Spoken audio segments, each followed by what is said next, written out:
another reading for Daughters of Population. So, like, comment, subscribe. Oh my god.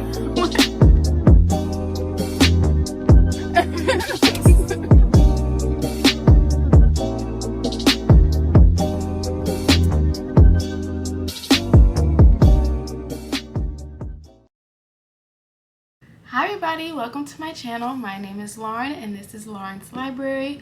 Currently I am in Austin, Texas for the Texas Book Fair Festival.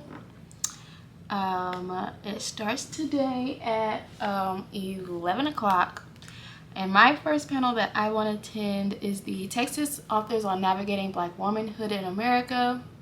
And it's the author of Black Chameleon, Deborah Deep Mountain, In Our Shoes by Brianna Holt, and Plantains and Are Becoming by Melania Luisa Marte.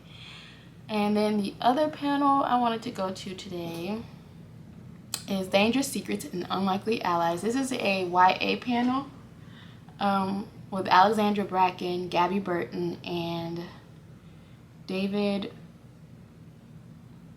I can't read that. It's blurry, but let me see, the author of these books. And then the last panel that I want to attend is, if it'll load, the Epic Stories of Women on the Fringe in Historical Fiction, and that's Goodnight Irene by Luis Alberto Urrea and Hotel Cuba by Aaron Hamburger. And so I'll see what those are all about and see what's going on there. I'm probably going to start walking at 10:40. It's 10:23. But I got here yesterday night.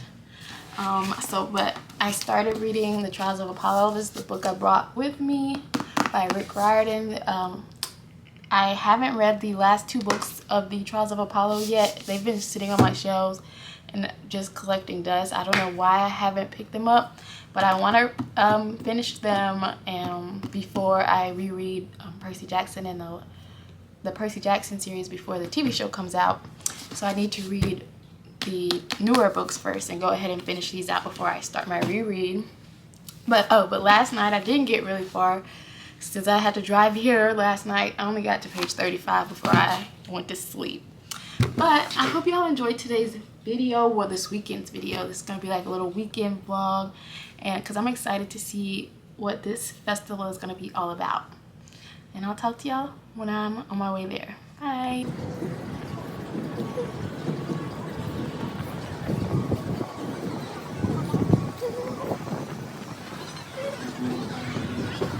It's called Plantains and Are Becoming, and it's sort of a little bit of everything. It's a coming of age story based on my upbringing between New York, the Dominican Republic, the South, and then it's also an exploration of love, an exploration of my roots, and an overarching theme of an exploration of the Black diaspora, and sort of how we can bridge that gap of differences and religions and language and cultures in a way that allows us to see each other's humanity and collective humanity. And so, yeah, it was just me wanting to explore my roots and give other people inspiration to ask themselves the hard questions about where they come from and who they are and what they need to strip themselves of in order to show up for our collective humanity. Hi, my name is Deborah Deep Mountain, and my book is Black Chameleon, which is over here. And so my memoir centers on first collecting stories of the women in my family, and then second, I felt like there was not a lot of context around why they did the things they did. So I decided to start creating modern day mythology of Black American women that does not exist, but I feel like does in our language, to kind of give you context and understanding of the crazy women in my family, and also to explain some of our colloquialisms, right? Like, who is Boo Boo the Fool? I don't know, but what if we did, right? I think those things are really interesting to me, and so for me, wrestling in that space was about making, kind of filling the gap, like you said, right, of mythology and origin stories. And what does that look for like Black Americans that don't know what their tie back to a larger African diaspora experience looks like? Do we get to just have the permission to create our own myths? Do we get to explain ourselves? And if we do, why not now, right? My name is Brianna Holt, and the name of my book is In Our Shoes, on being a young Black woman in not so post-racial America. I got inspiration when writing my book really from summer 2020, the reemergence of the Black Lives Matter movement. During this time, I did not feel comfortable being outside protesting for several reasons. This was the height of COVID. I also saw like a lot of risks that people were taking when they were protesting outside. And I was working as a music and entertainment journalist at the time and decided, oh, I can just pivot my writing to race and Black womanhood. And so during that time, during the online movements, I saw a lot of the posts that were being created during the summer listening and learning were mostly by young Black women who were advocating for obstacles that we were facing that it seemed like the general public wasn't aware of. And in terms the general public wasn't aware of, like misogynoir or blackfishing, or just these different things that we were experiencing. So I wanted to write a more modern version to explore the obstacles and the trials that young Black millennial and Gen Z women are going through and facing. Okay, yeah. Entrance is only at this end and exit is only at that end, okay? Thank you. Oh, the one with I, this is the same author. That's exactly. This is the same author as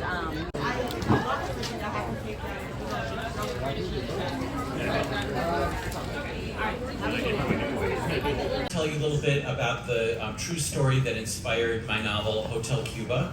About 7 years ago, I came across this picture of my grandmother from 1922 in full male drag.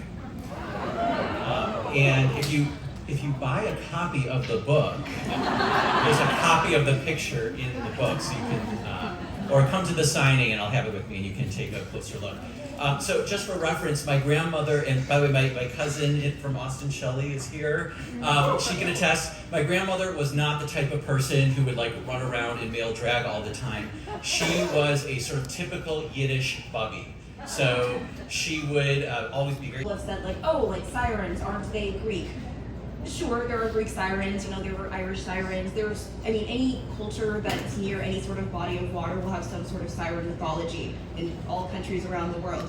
And so I wanted my main character, Saoirse, who is the siren, to feel distinct, have elements of kind of each of them, but also be distinct in her own. And I thought that was representative of me because as a Black American person, you know, there's a lot of my own history that's been kind of cut off for me. So Saoirse is the last of her kind. So there's a lot of history that she doesn't have access to. And so part of her journey is kind of discovering parts of her history, parts of her culture that she is unaware of, and also accepting the fact that there are some elements of it that she's never going to fully know. And so I wanted her to be kind of a blend of different cultures, like I am, but also her own distinct thing, and kind of be always searching for what makes her her in the midst of being an amalgamation of different things. Thank you. Hi everybody, I'm back from the first day of the Texas Book Festival. Y'all, I'm exhausted. I just got back like an hour ago. I needed to decompress from my day. So from the footage that I got there at like 11 o'clock. And I had my first panel that I wanted to attend, I forget the name of it, let me check it at, Black Womanhood in America. That panel was at a church nearby the festival, and I had to figure out where that was. So when I got to the festival, I was like, okay, now where do I go from here? And I had to like leave the festival to walk down some more streets to get to where the panel was held. But that was probably my favorite panel of the day. I guess I can discuss what I bought as well. So I've seen all of these books by the authors they're all about, but I wanted to hear them talk about their books and it influenced me. This one is made weird, but the first author on the panel was In Our Shoes by Brianna Holt, and I got it signed. And she discussed how she was a journalist during the Black Lives Matter movement, the resurgence of the Black Lives Matter movement during COVID. And instead of going out and marching, which she was unable to do at that time, she started writing less articles about music and entertainment and more about the Black Lives Matter movement and what was going on, and specifically the women that were harmed during the police brutality that took place during that time. But yeah, I got her book, and this is one I've probably seen the most out of these three, but it's Plantains and Are Becoming by Melania Luisa Marte. And it's a collection of poems that, about her diversity within herself and in America, and her ancestors and her grandparents and how they immigrated to the United States and all those different things, and discussing of trials and tribulations that she faced after her grandparents immigrated and things like that. Yeah, so I got this one signed as well. On this page. And then the final book I got was Black Chameleon by Deborah Deep Moulton. I completely forgot how to pronounce her name, but this one, similarly to the other two books, is the experience of as being a Black woman in America, but also she talks about how she created like this mythology of why for Black Americans. I know, and she discussed how there are African mythologies or Caribbean mythologies that Black Americans aren't, that we don't know exactly where we fit in.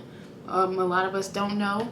And so she has created a mythology of why Black American women do certain things and the background of like an explanation or a fantastical reason for those decisions. I hope that made sense. But I really enjoyed that panel, and I bought all three of their books. It was amazing. So after I left that panel from, that was 11 o'clock to 12:15 or something, or 11:15 to 12. That's when I had a couple of hours to just walk around. It was a large plethora, a large circumference, a large area of the Texas Book Festival. Like, I was not expecting it to be as big as it was.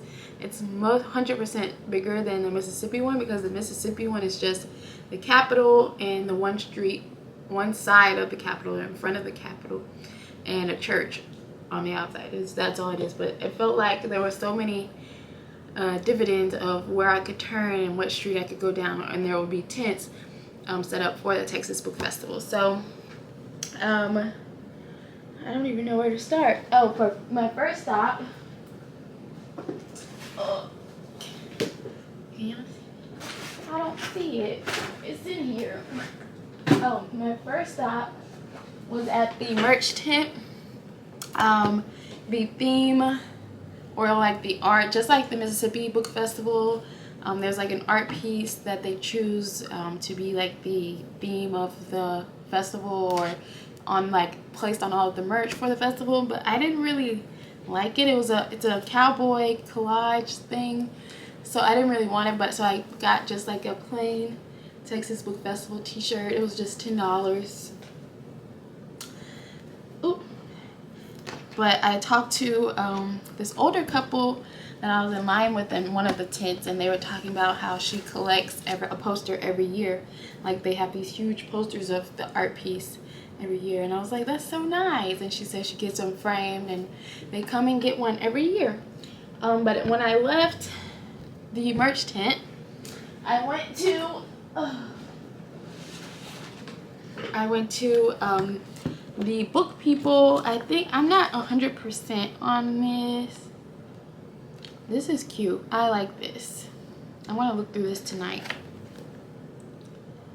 Oh, Book Kids. But it's like a I'm not sure if this is where this is located. Let me look that up really fast. But because they had the largest tent out of all of the bookstores. Let me look that up really quickly, y'all. I'm sorry, book people. Yeah, it's in Austin. It's a bookstore here in Austin on Lamar Boulevard. I've noticed on my journey here in Austin, because this is my first time in Austin, Texas, that a lot of the streets have the exact same name as in Dallas. Like Lamar Street, Brazos, Savard, Chavez, like all those are the same streets we have in Dallas. But anyway, I went to the Book People tent. They had two separate tents. They had one for children's books, and then they had one for YA and adult. So this was children and middle grade, the first one I went to, because I have gone to the adult and YA one, but it was packed, and I was like, I'm gonna come back later, because this was still 12 o'clock. So I'm thinking, wow, I don't know if it's gonna slow down, but I don't feel like dealing with this right now, because I couldn't even look at the books. It was so crowded. So I went to the children's tent and I picked up Cameron Battle and the Hidden Kingdoms. I've seen this book on Instagram and Twitter, and so I just decided to go ahead and pick it up from this bookstore today. This must be a pretty big bookstore here in Austin, because they had a large selection. And then what did I do after that? I walked around some more. I don't think I went to any panels. Oh, let me get, that's the last one. Oh, y'all, this man was standing like in between some tents. I didn't even know who he was with, but he gave me this bag. I may go to their tent tomorrow because I didn't have time to go there today. But he gave me this bag, Too Far Media, and he was like, free books. And I was like, oh, thank you. And I just didn't even know what he was handing out. But, oh, let me pick them up. I don't know what Too Far Media is, but all of these are from the same person. All of these books are written by the same person. So first we have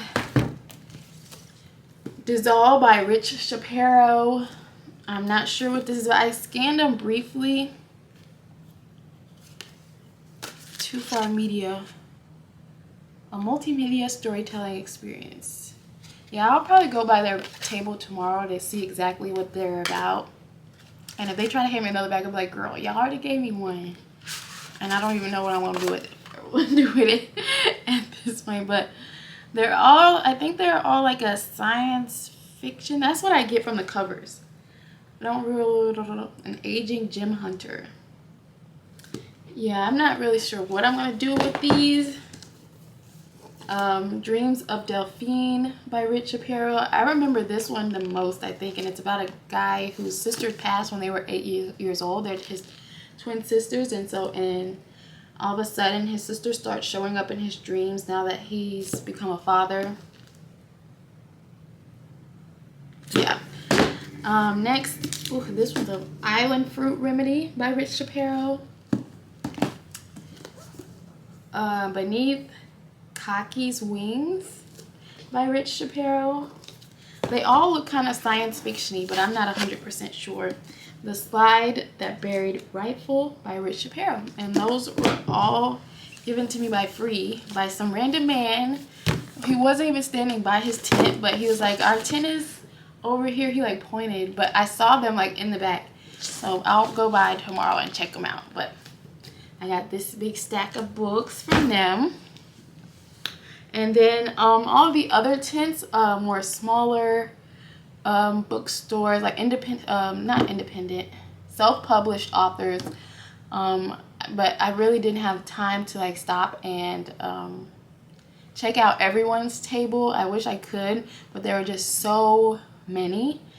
This time around, I didn't buy any self-published people. Maybe I will tomorrow. It depends. But today, I wanted to get most of my shopping done because Carter's going to be with me tomorrow, my dog, Carter.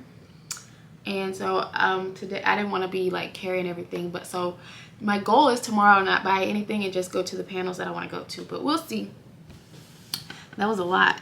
But anyway, next I went to a bookstore. They had most of the other tents, yeah, that's what I got off topic. The big tents, they had like little stalls inside the big tents for the other independent bookstores. So this one is called, they put a bookmark in here, or I thought she did. Oh, here it is, it got bent up. Book Woman always has books that change your life and the world. And it's in Austin as well, on Lamar Boulevard. 47 years, wow. I feel like Austin has more independent bookstores than Dallas, but I can't be absurd. So from that bookstore, I got Black Friend, essays by Z-Way. I don't know, this one's just one that I picked up from checkout. While I was checking out, I just picked it up randomly. But they're just essays, I'm assuming, about the Black Friend. But we'll see. And then I got the graphic novel If You'll Have Me by Uni. And here's the art style. This was on my Amazon wish list, but I just went ahead and picked it up this time. Oh, here's another one. They gave me 2 bookmarks. And then I got Cam Girl by Issa Mazadi. And I think this is about like a taboo part of the world self-discovery. I don't know, I'm not sure what this is about. It just seemed really interesting. I forget. And that one's done. And then where did I go? Oh, and then I went to, there was I don't know where I put the bookmark for this one. Hold on. Let's pause. Did I drop it? Oh, here it is. This is a vintage bookstore called Vignette. Vignette is a new way to shop used and vintage books. You choose your edit, but we pick your book. Take 20% off your first online order. Oh, so I'll keep that. But they just had a table of these, and each package had a different like descriptor on this one. I got hot girl because it's always gonna be a hot girl summer. I don't care what temperature it is. And we stand with Megan Thee Stallion. But so I guess I'll go ahead and open it, because it looks like I can put it back in here, because I didn't want to damage. I was going to wait till I get home just so it doesn't get damaged. But if you want to check it out, it's called vignettebooks.com. Let's see. I'm nervous. It's supposed to be a vintage used book. Let's see what they mean by that, because I just picked it up for the mystery of the thing.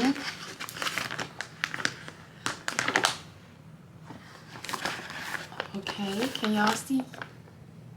Do y'all see what it is? I don't know.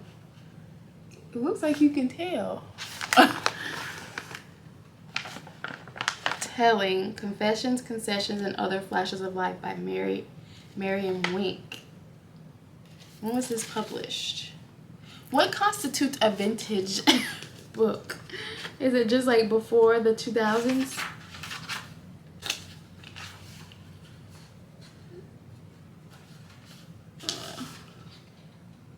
Let me see. This was published in 1994. What is it about?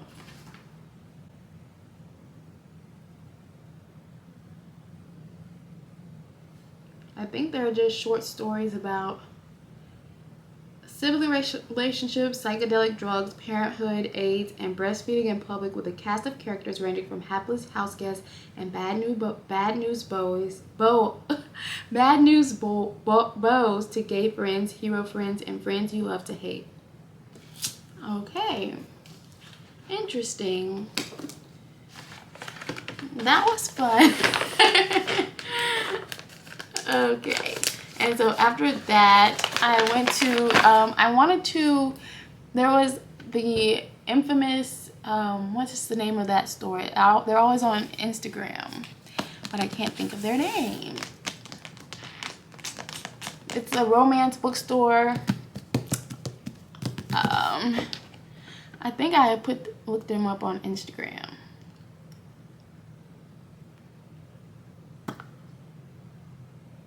Steamy Lit, is that them?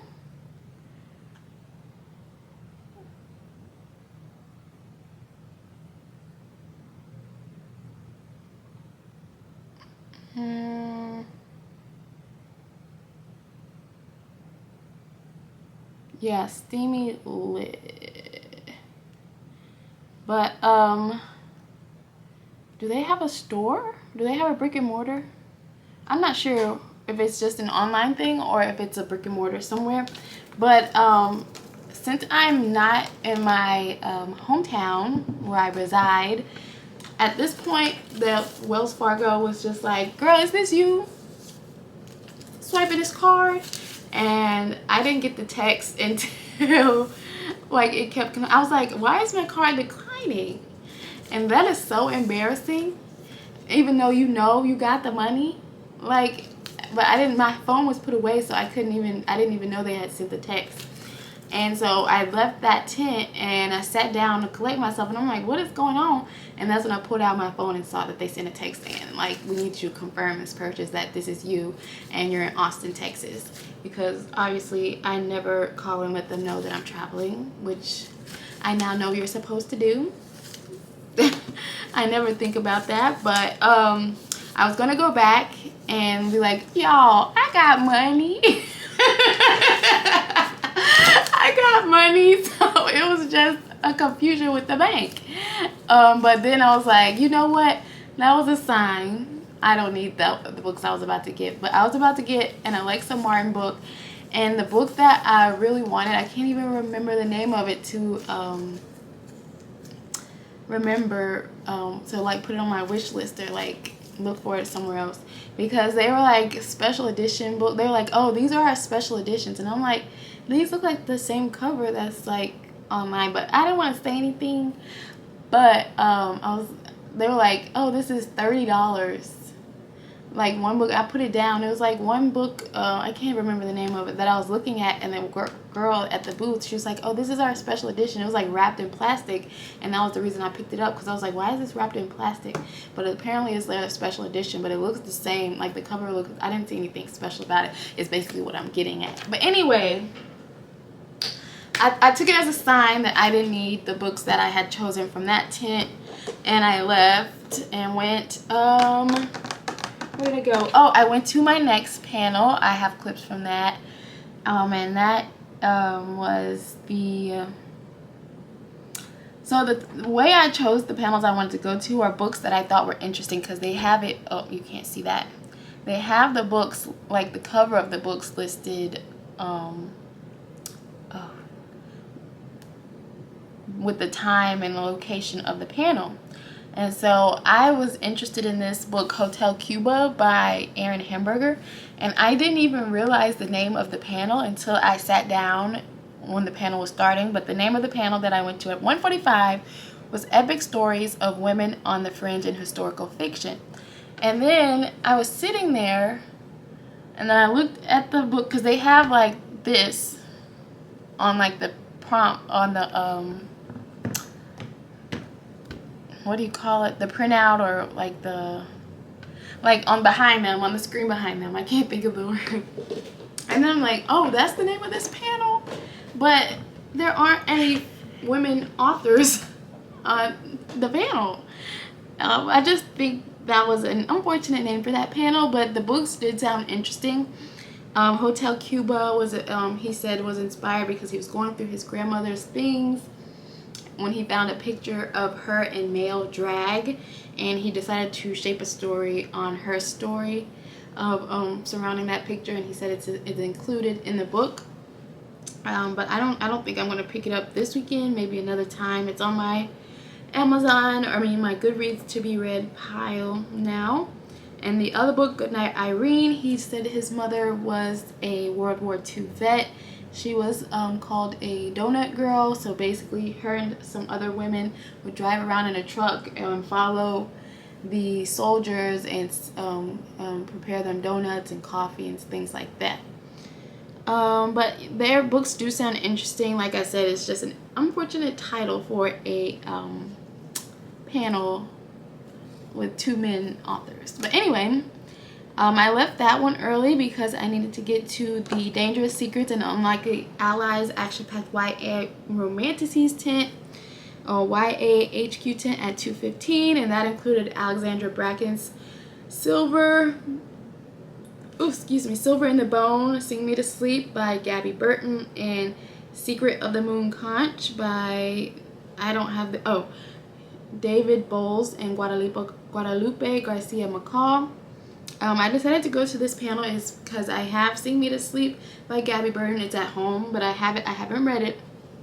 But I wanted to go and hear her talk more about the book, and maybe it'll entice me to pick up the book sooner. And I've read from Alexandra Bracken years ago, but I'm not interested in the book she was there to promote. But the book she was there to promote, Silver in the Bone, was an Arthurian retelling. Sing Me to Sleep is about a siren. I included information on, I think I recorded her talking about Miss Gabby Burton talking about her book. But it's about sirens and discovering who she is, And Secret of the Moon Conch was one that I'm wanting to learn more about, so I picked up a copy. I'll go through that later. But yeah, that was a good panel as well. It's probably my second favorite. And the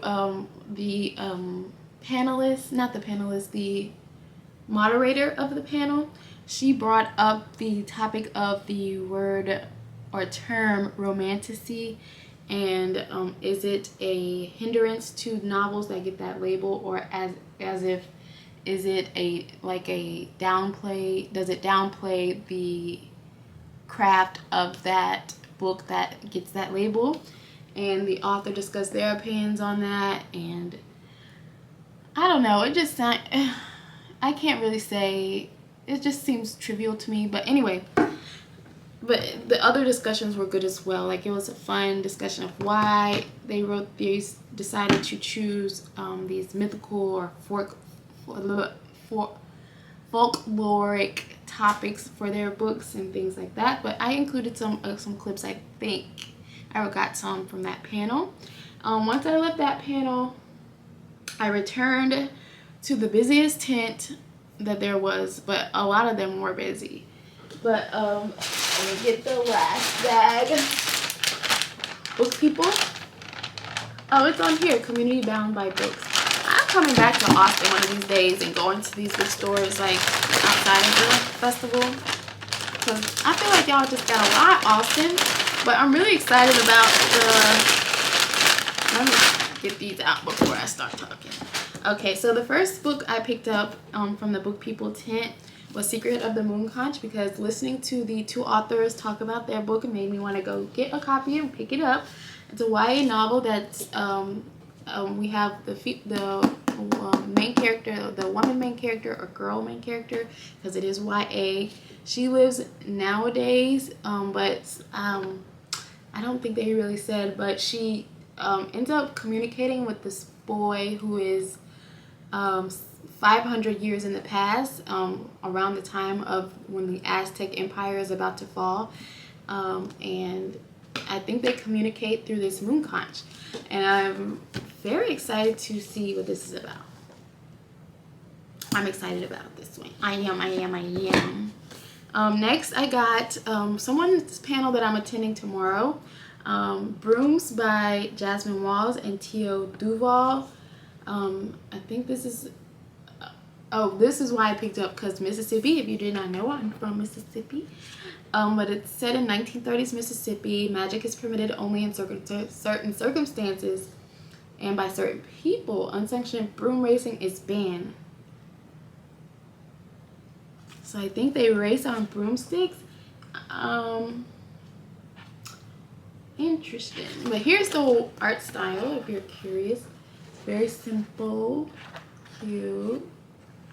I'm excited to read this one. I've been really into young adult and middle grade, specifically graphic novels lately. I've been purchasing a lot of them.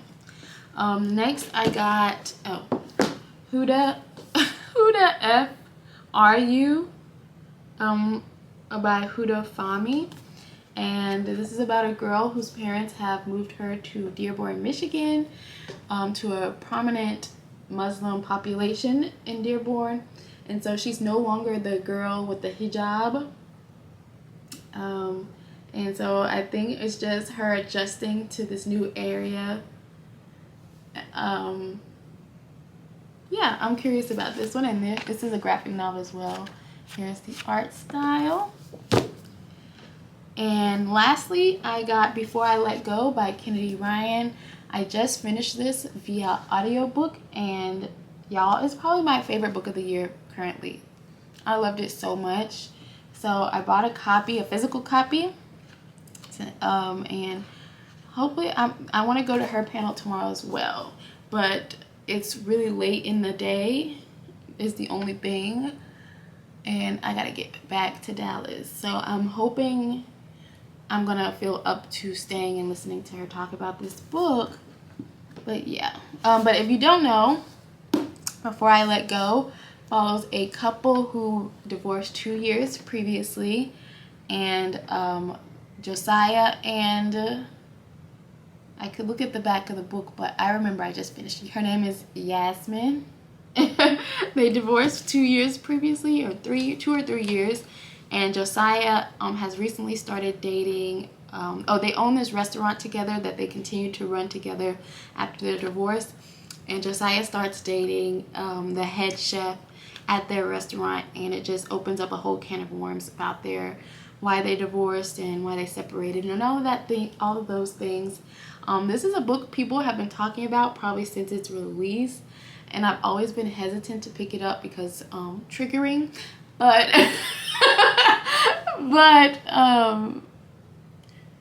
yeah, I really enjoyed it. It's probably my favorite book of the year.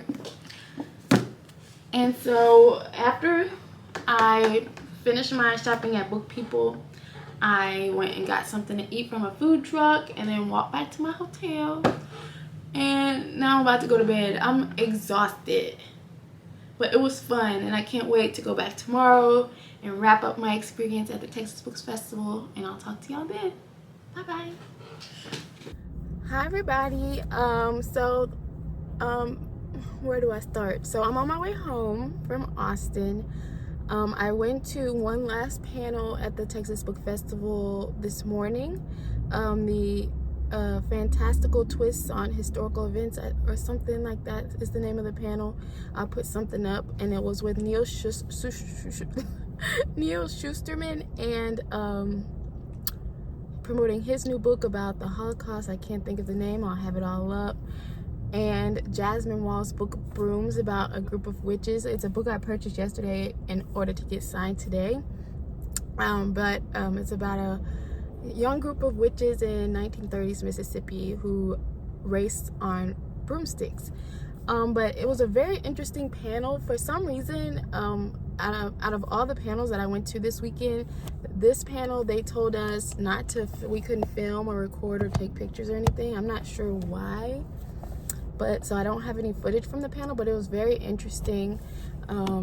Jasmine Walls, the author of Brooms, she was talking about how she wanted a lot of fantasy graphic novels, or novels in general, that don't really take place in the South unless it's a struggle with POC people, with black people and black and brown people, where, let me go up. There wasn't a struggle, and it was just them living life in the South, because she said she has family in the South, not necessarily Mississippi, which felt some type of way about. I'm just kidding. But it was very interesting, and them talking about the process of how they collaborated on the story that was being told and the illustrations. And Neal Shusterman asked those questions as well for his new book. But it was a very interesting panel. I didn't stay to get my book signed. I had to wait till like 12:15. and it was raining and it was cold.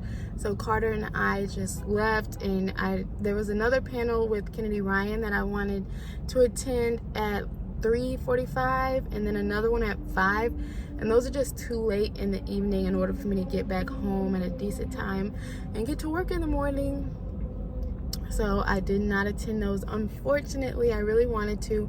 Next year I know because this was kind of like a last minute decision to go to the Texas Book Festival. So next year I'll know ahead of time and take off the proper amount of time in order to attend worry-free with no time constraints, and to also enjoy Austin a bit more. I wanted to go to Half Price Books. I did go, but when I got there it was just still cold and muggy, and I just didn't feel like getting out. So I just headed home, and now I'll wrap everything up when I get home, and I'll talk to y'all later. Bye bye.